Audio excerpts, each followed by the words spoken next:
Well, hello everyone. How is everyone? Welcome to Friday, November the 2nd? Wow, November the 2nd, 2018, and our 50th anniversary of Palm Beach Atlantic University. Last month we were here with Terrell Bird. I wasn't sitting here. Terrell Bird was sitting here with our dean, Jonathan Grins, and they were talking about his fantastic book on Martin Luther King Jr. Today, we have the privilege of interviewing Dr. Paul Copan, who is our Pledger Chair in the School of Ministry and Christian Apologetics. And Paul Copan has written another book. This book has been co-authored with Douglas Jacoby, and the title is Origins: The Ancient Impact and Modern Implications of Genesis 1 to 11. What we're going to do is we're going to interview Dr. Copan, talk with him about this book, get some insights from him, and then we will have some time for question and answer. I hope that you've all enjoyed your cookies and coffee and tea. There were gluten-free cookies if you needed them, and I did, so I ate 2 of them because there were plenty. I'm sorry, those of you out in the internet webs, we weren't able to provide you cookies or coffee, but welcome if you're listening to us live. Dr. Copan, this book is on Genesis 1 to 11, and you are a Christian apologist. So I would like for you to tell us what brought about this book. What made you want to write a book like this? Well, the book has a range of issues that relate to interests that I have been dabbling in for a long time. I have always been intrigued, and I think many of us here can say the same thing about what the message of those early chapters of Genesis would be. What is the ancient author trying to tell us? And so it's very easy with us, with our modern lenses, to superimpose our own modern understanding on an ancient Near Eastern text rather than letting the ancient Near Eastern text speak to us in our modern world and see what we can draw from it. And so the issue of apologetics is, of course, pronounced when it comes to, say, the doctrine of creation out of nothing. I worked on a book called Creation Out of Nothing with the philosopher William Lane Craig, and it dealt with the biblical and theological dimensions of the Big Bang theory, the cosmology, and how this fits in with the thrust of Scripture that God created all things, all reality outside of Himself. So that was that's been something very significant. Also, how do those early chapters of Genesis fit in with other aspects of modern science? I think there's a tendency to read a lot of science into Genesis 1 through 11, and I think a lot of apologists can go overboard with what is being said in those early chapters. But there is some, I think, apologetical grist for the mill, but I think it can often be overdone too. And so this is kind of a tempered approach to, not to be overly enthusiastic about the scientific implications, but to see where science speaks, where it fits, where it doesn't. And sometimes it might be disappointing for some people. Other times it might be refreshing for people. So we'll can talk about that. But that's a little. Okay, I want to dive into some of those things a little bit later, but so it sounds like the book, the origin of this book came about because you had already been wrestling with the early part of Genesis, but also there's this apologetic interest. And do you find a lot of people, when you do a lot of speaking, do you find people asking questions about Genesis 1 to 11 quite often? In sort of, tell us about the origins of humanity, and this is a hang-up for some people, and that sort of thing? Yeah, I mean, it's not only people asking questions, but when you make even a passing statement, they are on you. They're disagreeing with you, perhaps. They're saying, I strongly disagree with your interpretation of how the term day should be understood in Genesis. And so there's often a contentiousness within, amongst, I think, a larger group would be the young Earth creationists, who I think really hold very strongly to a kind of they take a young earth view, and also they see this as a point of Christian orthodoxy. And so if you step over that line, be prepared to counter some pushback. So again, we do touch on some of those themes, but try to offer a kind of a broader point of view, trying to emphasize the literary and the theological as over against the scientific, which is what a lot of people want to read into this. So as I'm speaking, these topics do come up quite a bit. People want to know about who those Nephilim are. People want to know about... I went to that section. Okay, very good. Okay. And people want to know about how old the earth is based on Genesis. They want to know about the extent of the flood. They want to know about these sorts of issues. Did God directly create Adam, and so on? So there are some issues that I think are ripe for discussion. But I think it's helpful to keep in mind. Someone I know is an Old Testament scholar, said that when you are looking at Genesis 1 through 11, you're basically looking at compressed history from the Big Bang, if you will, until the time of Abraham. So you've got 13.8 billion years, as it were, squeezed into these 11 chapters. And then you get to Abraham, and then history just slows down considerably. Yeah. And so there's a caution. The person is Tremper Longman, who's actually going to be coming here in January for a course. So I'd encourage you all to stay tuned and at least take a look at Tremper Longman's work. Yeah. But he says that there is a rich symbolism. There's hyperbole and so forth. There's a lot of stuff in those early chapters of Genesis, and we have to be careful about reading too much into those rich symbols, whether it be the rib, or creating from the dust of the ground, or the tree of the knowledge of good and evil, or the serpent. In the ancient Near East, a walking, talking serpent was a symbol of evil. Right. So again, it's helpful to understand not only that this is a literary work from the ancient Near East, but there are also a lot of things that go along with that. That the more you understand about the ancient Near East, the better you'll be able to appreciate those things, and so be prevented from just jumping in and reading into modern questions. Those modern questions. Okay, so I would like to say that there are quite a few really good endorsements of the book. Tremper Longman being one of them, Ian Provan, Averbach, I think, as well as several others who've really had a lot of positive things to say about the book. And I just want to talk about that for a minute. You teamed up with Douglas Jacoby. Tell me how that came about. And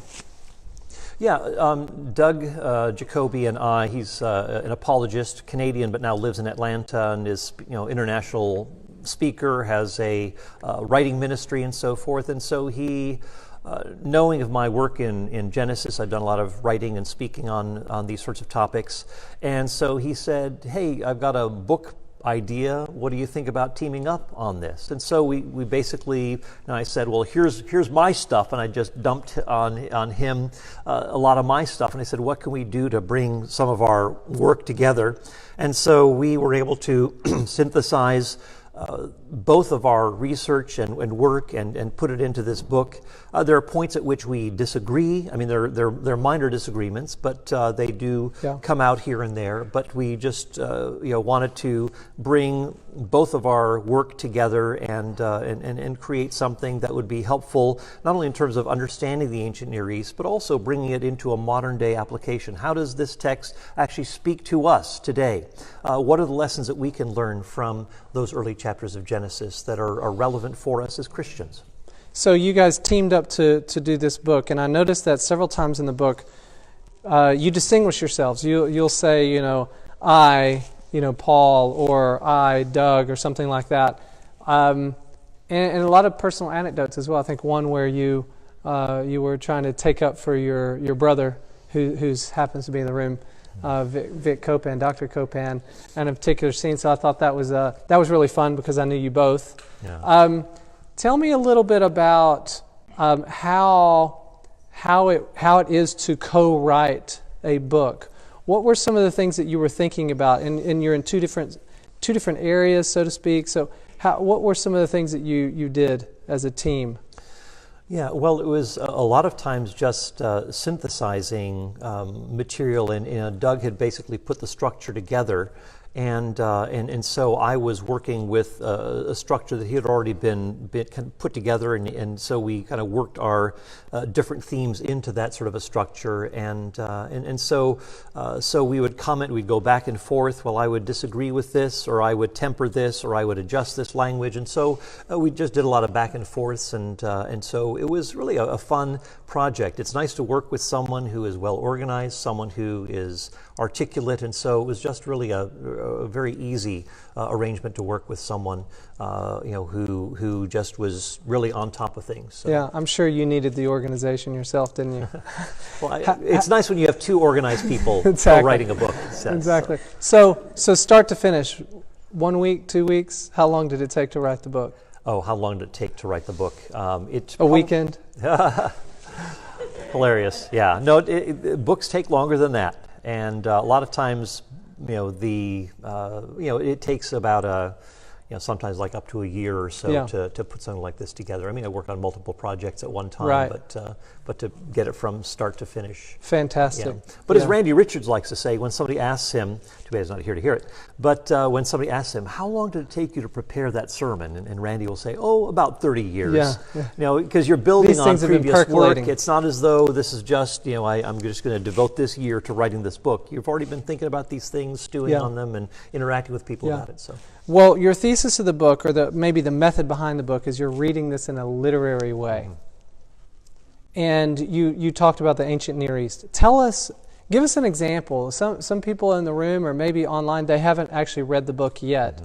Give an example of where you've really have some insight from the ancient Near East that helps to explain. You mentioned the serpent, for example. Right. Are there other examples that you would point to that you found really interesting and maybe eye-opening for some people, or maybe even for yourself as you were doing this research? Yeah. Well, I think that as you look at the ancient text, there are you can look at the language of ancient cosmology, and the Bible, the biblical author, editor, Moses, steps into this cosmological language and appropriates it, just works with it, just like a meteorologist today might take the language of sunrise and sunset without trying to get technical about, saying, well, it's going to be a beautiful earth turn tonight, instead of sunset. We use that language, and so in a much, I think, richer and fuller way, the author of Genesis is putting together this material that takes into account language like the pillars of the earth, mm-hmm. The foundations of the earth, and so forth. He uses that sort of language, but also there is a differentiation that you see too in the, say, Genesis chapter 1, where you have in contrast to the ancient Near East cosmologies or cosmogonies, where you have, say, the sun and the moon and the deep and the sea, where you have all of these that are actually gods in their own right. In Genesis chapter 1, you have them domesticated, that they're actually creatures rather than powers that God has to contend with. These are actually, God is the author of these things. And again, Genesis 1 is talking monotheism. It's not talking polytheism. Genesis 1 is talking about a God who simply speaks and brings creation about, as opposed to gods who fight with each other and create a world, or gods who have sex with one another and create human beings or something like that. So it's you see the biblical author his understanding of God is far different, far more radical, far more against. It's very significant in contrast to the rest of the ancient Near East. So you'll have, for example, when you come to the flood stories of the ancient Near East, you'll have, say, gods who are tired of human beings, or humans are too noisy, or something like that, or you might have, and so they're destroyed, or you have, in early Genesis, where human beings are brought about. Humans, in one account, are made from spit. It's kind of a degrading sort of a thing, as opposed to, some people say, well, the dirt isn't much of an improvement, is it?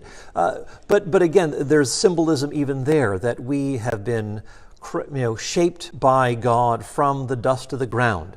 As we have, our origin is from the earth in terms of our biological composition, and it returns back to the earth. And so I think there's that symbolism that is there when God creates Adam from the dust of the ground. I'm on a roll here. So let me just, so call me Butter because I'm on a roll. So when it comes to even the creation of Adam, is it direct creation? Some people say, look, it's very clear that this is direct creation. Well, if you look at how the psalmist in Psalm 139 says, you knit me together in my mother's womb. Well, did God directly create the psalmist? No, just God put into place various processes that we can recognize, but we can look back and say, wow, God's creation is amazing. Or Job, in Job chapter 10, says, will you, whose hands fashioned me from the clay, return me to dust again? I mean, Job isn't talking about being a special creation of God, but he's simply talking about the process, coming from the earth, but being made by God in a significant way, and also, at death, returning to the dust, etc. So I think we have to be careful about reading too much into, God made Adam directly, because look at that language. I think as we even get some clues from other portions of Scripture, we realize, maybe there's something more of a process involved here. Yeah, and I think one of the things that you talk about towards the end of the book is that God is in charge of the process, and that there are Christians who differ on how that process happened, but it's a guided process by God, and I think that's one of the things that you're trying to find common ground with people who may hold different views about how old the earth is or how things happened, and you're saying that an unguided evolutionary process is not one that the Scriptures would advocate. Now, another thing you talk about is the structure, and I really liked, now in the book there are several maps, there are several charts, there are lots of lists of things that kind of break things down when you're comparing things with the ancient Near East. And I think some really interesting things, I don't know if you want to talk about this, but I thought it was really fascinating. I hadn't noticed the symbolic numbers in the first few chapters. You talk about the numbers 3, 7, and 10. For example, God said, 10 times. To be is 3 times. We know the 7 times occurs because of the 7 days. To make, of course, it occurs 10 times. 3 blessings. To create is used 3 times. I wondered, are there other things that you notice in terms of numbers, or is that pretty much the big point? You have 3, 7, and 10, and what sort of message is that trying to convey in terms of structure? Yeah, as you read the Scriptures, you'll often see numbers like 7 and 10 having a picture of completeness or fullness. Not necessarily perfection. How the beast has 10 horns and so forth in the book of Revelation, so you want to be careful about going there. But it has that sense of fullness or completeness. In fact, even in the ancient Near East, other ancient Near Eastern cosmogonies or stories of creation will have a 6+1 arrangement. Yeah. So you think of the 6 days of creation and then the 1 day of rest. Well, again, that there's that 7 emphasis, and I think that the Scriptures are also using that sort of a structure that is familiar to an ancient people, and also just kind of stepping into that stylistic mode. But again, it does tend to take on that symbolism. So you'll have the table of 70 nations and so forth. That kind of a picture of completion doesn't mean that it's exhaustive, but it is representative of a kind of a complete picture or an overview here. And so you'll have the 7 plus 10 multiple there. So again, that's just an example of how those numbers will work. Even in you'll see 3 used throughout the Old Testament. You'll see like the third day, like Isaac is rescued on the 3rd day from death. Jonah on the 3rd day. On the 3rd day, Hosea 6, he will raise us up. And again, this is taken to be Paul utilizes that in 1 Corinthians 15, that Christ was raised according to the Scriptures on the 3rd day. Well, which Scripture is it talking about? Well, most likely that Hosea 6:1, that basically this day of the Lord that looks to God reviving His people, and of course Jesus is the one who's spearheading that. He is the one who is the first fruits, the leader, the firstborn of the new creation through his resurrection from the dead and so forth. So you see some, at least in some seed form, what takes on significance later on in the biblical text that is perhaps drawing from the 3s, the 7s, and the 10s as well. But again, anchored in some of the ancient Near Eastern understanding of things. Yeah, when you're talking about the structure of the book, you, in your own book, arrange it with 4 parts. The orientation, which is more the background part, the ancient Near East, and then you start looking almost as a running commentary, really, right, where you're dealing with these 3 sections in the Genesis 1 to 11. I like the way you did this. Creation, cycles, so from Eden to the flood, and then cleansing from the flood to Babel and beyond. If you were to summarize to somebody, okay, we've done the ancient Near Eastern work, we've really read this in a literary way, what would be the big overarching message of Genesis 1 to 11 and how it prepares for Genesis 12 and following within the book? Yeah. This primeval history of Genesis 1 through 11 is, indeed the setup for what God is going to begin with Abraham. You'll see in seed form some of the things that come later on even as certain themes and patterns. So you'll see a picture of in Genesis 1. You'll see at creation. You'll see the language of the divisions of you'll see 3 divisions in the first 3 days. Light and dark, or day and night. The waters above, the waters beneath, and then the 3rd day you have the separation, the division of the dry land and the waters, and then you have things like the Spirit hovering over the water. You have the language of again, not only this this division, but you'll have language of Adam. There's a garden, there is nakedness, there is a fruit, there is sin, there is a curse, and so forth. Well, that is replayed then later on in chapter with Noah, where you have again the flood. You have the bird hovering over the water, like the Spirit was hovering over the waters, and so forth. You have then language of the reinstitution of the image, mention of the image of God, etc. You also have the be fruitful and multiply and so forth. So it's a recreation, and then and then this is all kind of preparatory for God beginning a new work, the redemptive work mentioned in chapter 3, that God is going to, through the offspring of the woman, bring blessing. Well, what does that blessing look like? Well, it's going to be blessing through Abraham's offspring ultimately, and more specifically. And then you see themes building from there. You see various parallels that come on. But so you see a kind of foreshadowing in the early chapters, and again, ultimately looking to a new creation, that Jesus is with the coming of the new creation, there is an end to the Sabbath. Let no one judge your Sabbath, Paul says in Colossians 2. Why? Because the Sabbath is no longer an ordinance for the people of God, I would say. Why? Because Christ has fulfilled it in being the one who has introduced a new creation. Where we have, so as someone has put it, Jesus in his resurrection this is the 8th day of creation, that this is now the beginning of a new creation, that Christ in his resurrection is the first fruits of our, this future physical resurrection. So we see the physicality of the ancient world, but we see a transformed physicality in the new heavens and the new earth to which we look forward.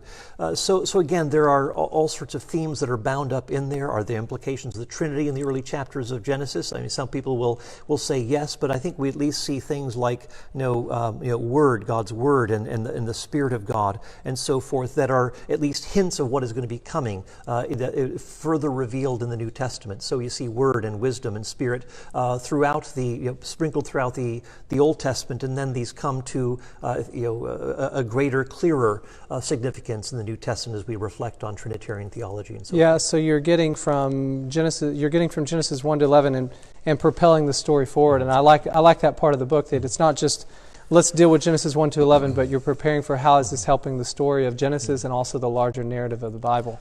Yeah, okay, exactly. Besides everybody, who should definitely read this book? Well, It is. I mean, it is. One of the endorsers says this is written for all Christians who want to understand the earliest chapters of Genesis. I think I think it'd be very helpful for people who are wrestling with some of these issues pastorally. How do I bring these themes to a congregation which is maybe traditionally, say, young earth, or it's been a divisive issue and so forth? How do I bring some of these themes to my congregation in a way that they can appreciate it? And also, I think it's very helpful to remind them of an ancient Near Eastern culture that is first speaking, rather than trying to superimpose a modern view on it. And I think that could be a very helpful thing to pastors. I think it's just very useful to see how the Christian faith is not at odds with science, and a lot of people have that impression. And so this book, especially in a lot of the end notes at the end of each chapter, brings to the fore some of these issues and what is actually an issue and what is a non-issue with regard to some of the alleged science-faith conflict. We see no conflict here. That when you understand the scriptures and when you understand science in a right way, there will fundamentally be no conflict. Why? Because God's word and God's works, which both reveal who God is, will not fundamentally be at odds with each other. And so there's that fundamental principle that we're operating with. So I think it can be a guide as you're wrestling with some of the science issues. It can be a guide as you're wrestling with some of the murkier issues of those early chapters of Genesis, and just kind of being a tempered caution not to, I think not to read, again, we keep on coming back to it, not to read with modern eyes, but try to read with ancient eyes so that you can appreciate the richness of what is going on, and in a sense stepping into that ancient world and trying to appreciate more of it and the mindset that is behind it that can help, therefore, us to properly apply the scriptures for our own day. And so we have in this, we talk about some of the Christologically significant points of these ancient chapters. We also try to talk about how does this relate to my own life? What are some of these big picture themes from those first chapters of Genesis? How do they actually relate to my own life? And so things like the relationship of Cain and Abel, or the whole issue of human beings seeking to create dominance in the Babel chapter 11, where human beings are wanting to be autonomous. They want to make a name for themselves, and then of course that kind of turns to the word name. Shem in Hebrew is you see this genealogy that is leading from Shem, name, leading in one direction to Babel, where they say, let us make a name for ourselves. And then you get to chapter 12, where God says to Abraham, the other part, the other branch, I will make your Shem, your name, great. So on the one hand, God being ignored and humans seeking to elevate themselves to reach the status of the gods. On the other hand, you see God graciously choosing Abraham, saying, I will make your name great. So. And I like that. I often tell my students in my Exploring the Bible class that with the story of the Tower of Babel, we have the perfect society, technological advances. They've all got iPhones and things like that. They've all got all the technology, and God chooses instead Abraham and his family, who are stuck in no man's land, have no progeny or no prospects, and God chooses them. So how God creates things from nothing throughout the whole story of the book of the Bible, and I think that's a fantastic way to do that. And I like the way you talked about Shem and the play on words there. And of course the genealogy of Shem is on both sides of the Tower of Babel, as if to say, here's the foil for the story, here's what I could have done, and here's what I'm choosing to do. Now, is there, would you say, is there and just have maybe one or two more questions for you, is there a more difficult chapter in the book? Did you find a chapter in the book that was just super difficult to write? Or were they all about the same? Was there something you got stumped on, or what? Well, these are murky chapters, and you want to kind of spell out the alternatives. You want to look at what the scholars are saying and kind of lay them out. So I wouldn't say that there's any more one than the other, but I think it's more a matter of how you work these things. On that can be very delicate for some audiences, and so you want to put it forward in the best kind of way. And maybe part of that is tucking things away in the footnotes or the end notes, where it's not the general read. It's kind of a breezy read as you go through the chapters, and then the footnotes or the end notes are a bit more dense, and you can kind of plod through them, but it gives a lot more information about various, the science, Christian faith discussion and so forth. So it goes into more into the weeds at that point. So I think really the challenge was more kind of nuancing these things, recognizing that there are points of debate, trying to make sure that we're wording these wisely and well, so that it'll have the widest possible audience and people who can appreciate the text more fully, rather than getting stuck on some of those details where they say, "Oh, I disagree with this, I disagree with that." Looking at the bigger picture and saying, "Wow, this is helpful. This sheds light on my reading of Genesis." And I do think it's a very accessible book, and a book that's, I think, even kiltered. Last question: what responses have you gotten from the book so far? Well, if you look at Amazon, there is one review, but it got 5 stars. And the book has just recently come out, so it's not as though you're going to have a large, a large response, perhaps, at the moment. But hopefully, as you guys read the book and give reviews and so forth, word will spread. But again, this is, it's just the book has fairly recently come out. But again, if you look at what the endorsers have said, they offer some, I think, very very kind, gracious, encouraging comments, and so take it from there. This is fantastic. You have been with Dr. Paul Copan. I'm Justin Hardin, and we've been talking about origins, the ancient impact and modern implications of Genesis 1 to 11. Fantastic book. I'm sure you can find lots of places to buy it, including Amazon. We're going to open it up for question and answer at this particular point.